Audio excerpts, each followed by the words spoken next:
Hi friends, శ్రీస్ elite ఛానల్కి స్వాగతం. ఈరోజు మన ఛానల్లో ఒక ఇంట్రెస్టింగ్ రెసిపీ చూపించబోతున్నాను. మార్నింగ్ టైం లేడీస్ అందరూ హడావుడిగా ఉంటారు. పిల్లలు స్కూల్కి పంపించడం, హస్బెండ్ ఆఫీస్ పంపించడం, కొంతమంది వర్కింగ్ లేడీస్ అయితే వాళ్ళు తయారై ఆఫీస్కి వెళ్ళే టైంలో ఈ రెసిపీ చాలా ఉపయోగపడుతుంది. అది ఇన్స్టెంట్ సేమియా ఉప్మా.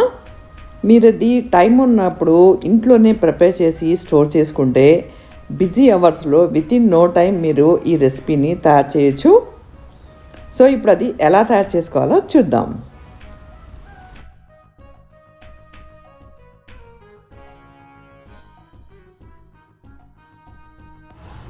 స్టవ్ మీద కడాయి పెట్టుకుని ఒక హాఫ్ కప్ వరకు ఆయిల్ వేసుకుందాం. ఆయిల్ కొంచెం వేడెక్కిన తర్వాత శనగపప్పు వేసుకుందాం, పల్లీలు కూడా వేసుకుందాం.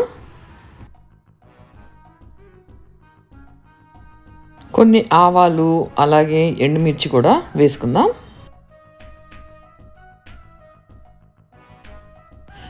శనగపప్పు పల్లి ఆల్మోస్ట్ ఫ్రై అవుతున్నాయి అనుకున్న టైంలో అల్లం తురుమును కూడా వేసుకుందాం.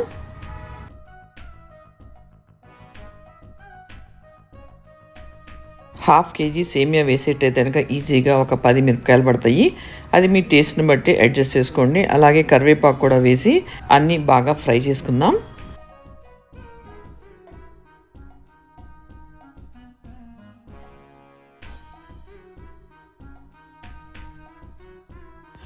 ఇవన్నీ చక్కగా ఫ్రై అయిన తర్వాత ఒక 2 స్పూన్స్ నెయ్యి వేసుకుని కొంచెం పసుపు కూడా వేసుకుని అన్నీ బాగా కలుపుకుందాం. పసుపు వేసిన తర్వాత ఎక్కువసేపు ఫ్రై చేయాల్సిన అవసరం లేదు. ఇప్పుడు సేమియాను కూడా వేసుకుని అన్నీ బాగా కలిసేట్టుగా మిక్స్ చేసుకుందాం.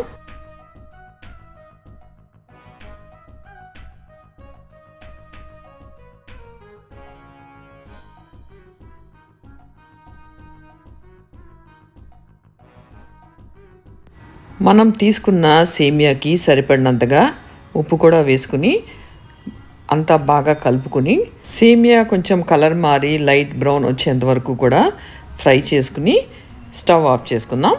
ఫైనల్గా కొంచెం జీడిపప్పు కూడా వేపి దీంట్లో మిక్స్ చేసుకుందాం. ఇలా తయారు చేసుకున్న సేమియాని చల్లారనివ్వాలి. చల్లారిన తర్వాత ఒక బాక్స్లో వేసి పెట్టుకుని స్టోర్ చేసుకోవచ్చు. ఇలా తయారు చేసుకున్న సేమియా బయట కూడా ఈజీగా 1 మంత్ వరకు ఉంటుంది. ఫ్రిడ్జ్లో పెడితే మీకు ఇంకా ఎక్కువ రోజులే ఉంటుంది. ఇప్పుడు ఇలా తయారు చేసుకున్న సేమియాని సేమియా ఉప్మాగా ఎలా తయారు చేసుకోవాలో కూడా చూద్దాం. ఒక ప్యాన్లో ఒక గిన్నె నిండా వాటర్ వేసుకోవాలి. అదే గిన్నె మెజర్మెంట్లో 1:1 రేషియోలో సేమియా కూడా వేసుకుందాం. సేమియా వేసిన 3-4 సెకండ్స్ తర్వాత ఒకసారి వాటర్ చెక్ చేసుకోండి. మీకు సాల్ట్ తక్కువ అయింది అనిపిస్తే మీ టేస్ట్ ప్రకారం సాల్ట్ యాడ్ చేసుకోండి. 2-3 మినిట్స్లో వాటర్ ఎవాపరేట్ అయిపోయి సేమియా ఉప్మా రెడీ అయిపోతుంది. నాది లెస్ ఆయిల్ రెసిపీస్ కాబట్టి ఆయిల్ తక్కువ వేసాను.